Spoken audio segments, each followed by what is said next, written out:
think I'm going to start doing Reddit Tuesday. So pretty much going to go through wrestling Reddits like SquaredCircle, Wrasslin, WWE. So I'm going to read through them and see what kind of ridiculousness we can find. You know, we all know that wrestling fans are actually kind of like the worst, but I'm one of them. So let's get into it. So starting with SquaredCircle here. Let's see. Joaquin Wilde shared this on his X after people appreciated his match on Raw. He says he never knew his father. Right before he died, he recorded himself talking on cassette tapes, basically saying goodbye and I'm sorry to each of his kids. Apologizing for the difficult lives we had, lives we were going to live because we would all grow up without a father, never listened to the tapes, but always knew they existed. Also had no clue where my mom had put them after so many years. Well, his brother found him, got a digital cassette player, threw the audio in Ableton to clean it up. For the first time in my life, I was able to hear my dad's voice and listen to him speak directly to me. Shit was super sad and I cried a lot. It gave me some fatherly advice, though. One thing he said to me was, no matter what I'm doing, don't half-ass it and always give it 100% because people will respect you for that. Amen. For some reason, that simple piece of advice resonated and made me think about wrestling. Because the reality is I don't get to have matches on TV every week. So whenever I am blessed with an opportunity to have a match in the WWE, I treat it like my life is on the line. I take big risks, I maximize my minutes, and I put all of my energy into every choice I make. And I think about the dad's words before all the matches now too. Many things are out of my control, but one thing I control is my effort. So I'll always give 100%. I can hope, and all I can hope is that eventually people will recognize it and respect me for it. Man, I mean, I don't see how people don't already respect him. He's been around forever. I mean, Joaquin Wilde, in case you guys didn't know. Let's go ahead and Google him for you. See, you guys see this guy, Joaquin Wilde? He used to be Zima Ion, DJ Z, back in the day. So I've known about this guy for a long time. Let's see if I can pull up some old DJ Z photos. TNA. There he is. Yeah, so he's been around a while. Anyway, no, I mean, I don't see how he couldn't already have this back. Did you guys see, it was a few months ago now, they had the whenever they're doing that spot now where they launch him off the ropes. So he stands on him and then they just launch him off. That's pretty freaking sweet because he goes quite the distance. Let's see what other people are saying about that. Every time LW wrestle, they show up and really impress. Wish they got more actual match time.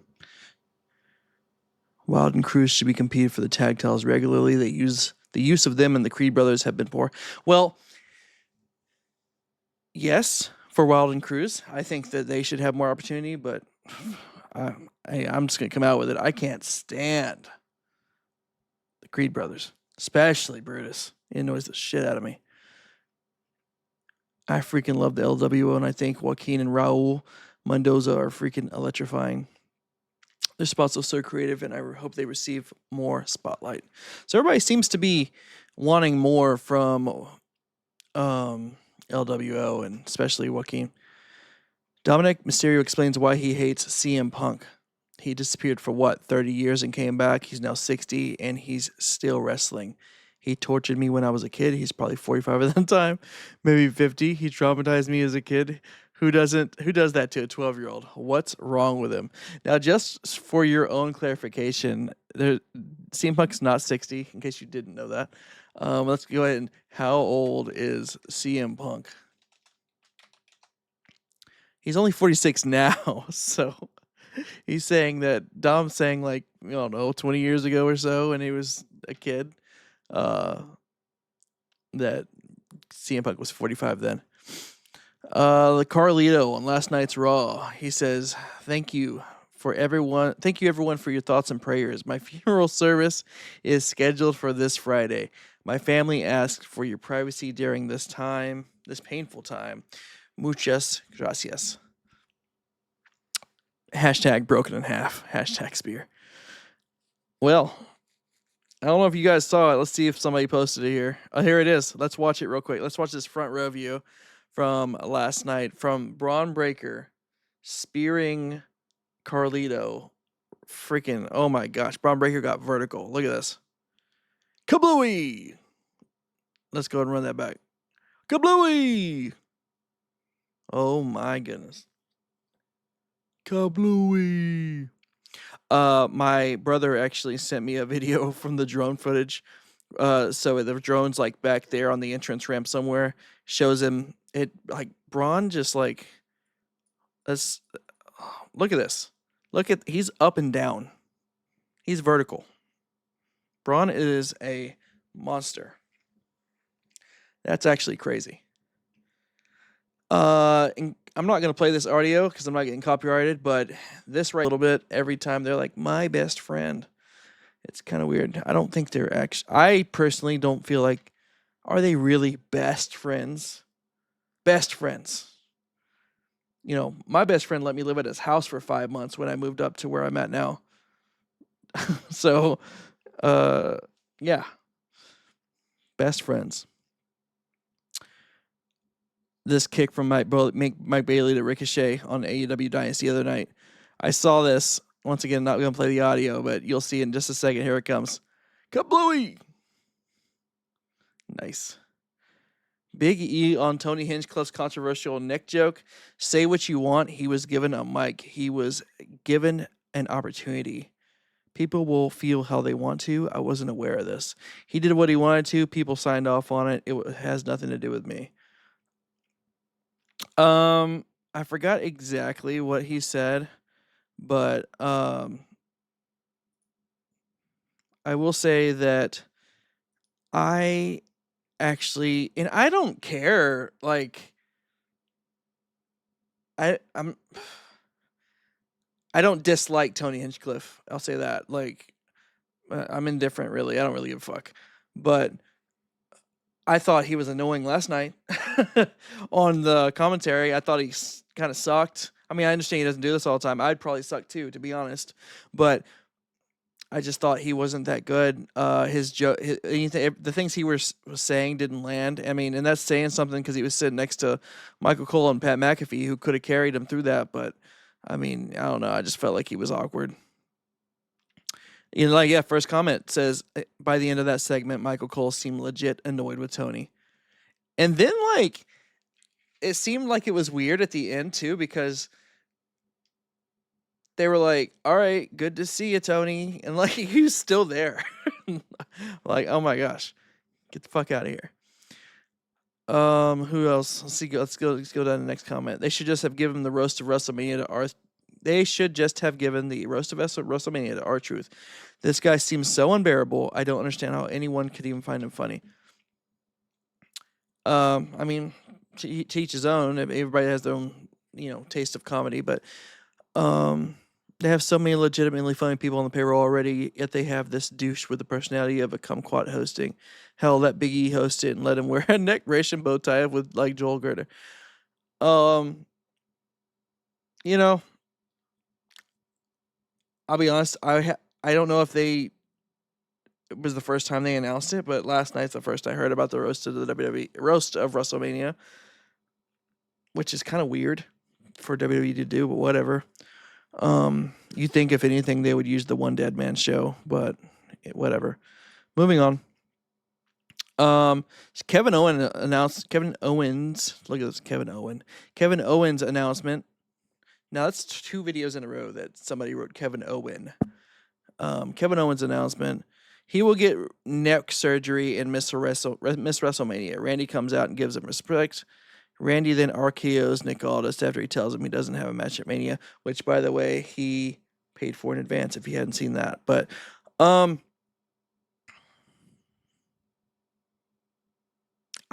don't know. I don't want, obviously, Kevin Owens to be injured. That sucks a lot. He's probably one of my favorite on the roster today.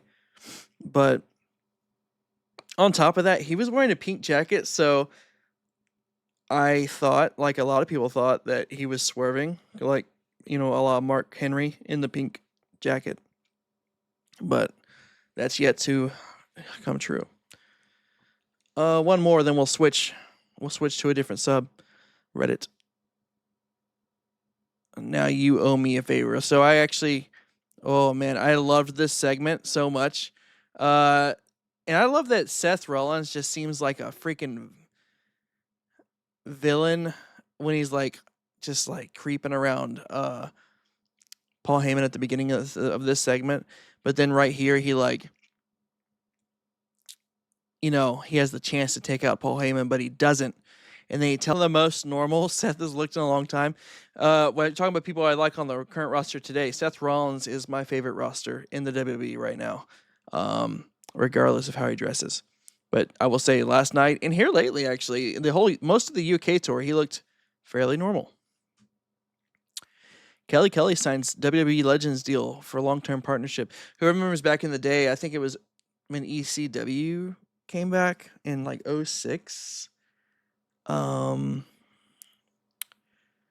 think it was Kelly and Mike Knox. Kelly would always come out they tried to say she was like an exhibitionist and she liked to be naked, so he'd always come out and cover her up. All right, let's go to Wrasslin, which I feel like I'm gonna regret, but let's do it. Oh hey, there's another view of that spear. Jay and Roman need to stop with their pathetic spears. Braun has made it look too good to have them make it look bad. I think the difference between those is Braun's is more to do with his momentum and his impact. He's so fast, and the way he runs off the ropes. People believe Punk and Roxanne had a thing, but not Lugwood. That's insane. Yeah, the first man of all time to be accused of cheating, and not a single soul believed it, because Charlotte tried to clap back at Tiffy and say that Ludwig was in her DMs. I feel like Charlotte was freaking grasping for anything at that point in that promo battle, because that whole situation was kind of weird, but whatever. Yeah, dude, nobody's buying that, buddy. He's got Tiffany Stratton. Yeah, that's a nice that's some nice artwork.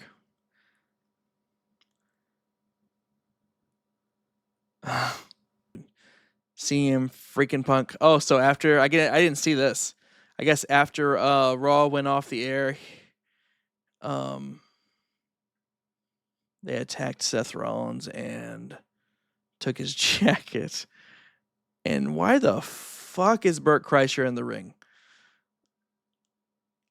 And I don't even mind Burt Kreischer either. I for the most part, I like comedy. I like most comedians. So it's in the offensive shit that they say is typically part of the comedy. So can't have thick skin in comedy. But why the hell is he in the WWE ring? That would look like me out there. I'm pretty sure me and Burt might wear the same shirt size. So anyway, the mid event Jey Uso. Okay, and by the way, I like how. So, and I like Jey Uso, and I actually do want him to win, but I just like how his idea of coming out serious was just to put on a black shirt, and his Yeet glasses were black. That's the gist of it. And to talk, do you talk to your mama, Gunther? You talk to your mama? Does she ask you how you doing? What kind of food you been eating? Ask you about your brother? That promo kind of sucked, but whatever. I still think this guy is almost anyone else. El Grande Americano, clearly not Chad Gable. If you think it's Chad Gable, you're wrong. Bro sewed that like the rent was due. Let's see. Oh my god. Let's run that back. she just threw him across the arena. Jesus. Ugh. Okay. Let's see. Ricky Steamboat. Yeah, you remember this when all the legends came back to fight Chris Jericho? I think this is this around the Mickey Rourke time frame too? Insane frame. Whatever. Dom's Mexican Destroyer on Raw against Penta. Booyah. I like it. I feel like they honestly, I don't feel like they capitalized on their out of the ring altercation enough, even if that was a work. But like they could have really played that in, and they could have built this story more, and they actually could have kept these guys apart. Maybe even until after WrestleMania for like a post WrestleMania good feud for them to keep on for like a pay-per-view or two, a PLE or two. But let's see what people have to say about this. Why is this used as a transition move? Petey Williams cannot be happy. Well, he's in the back. And if you didn't see, I don't remember when he ran out. When did everybody run out? Was it during? Oh, it was the New Day segment. Petey Williams slipped and ate shit on the way down to the ring. Which, hey, I'm not hating because anything can happen to anybody at any time. I mean, I even like freaking Titus back in the day falling under the ring, like that could happen to me. I am not making fun of him. I'm just saying I remember that from last night. I hate the pop up after a move like that. Yeah, not selling it for very long, but yeah, the way they both pop up, I'm not even sure who's meant to be hurt from it. This is what I was worried about when Penta came to the WWE. He just got hit with a Canadian Destroyer, and he popped right back up and half-sold the move. And when he got hit with the 619, he completely no-sold everything. Old habits die hard. Well, first of all, this was a Mexican Destroyer because it was done by a Mexican.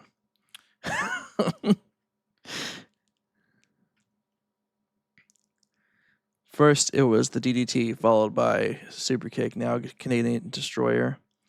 All these moves were devastating, and now everyone overused. It just depends on who is using it. Who is using it? Because I mean, like Shawn Michaels doing Sweet Chin Music is not the same thing as Dolph Ziggler delivering a super kick, right?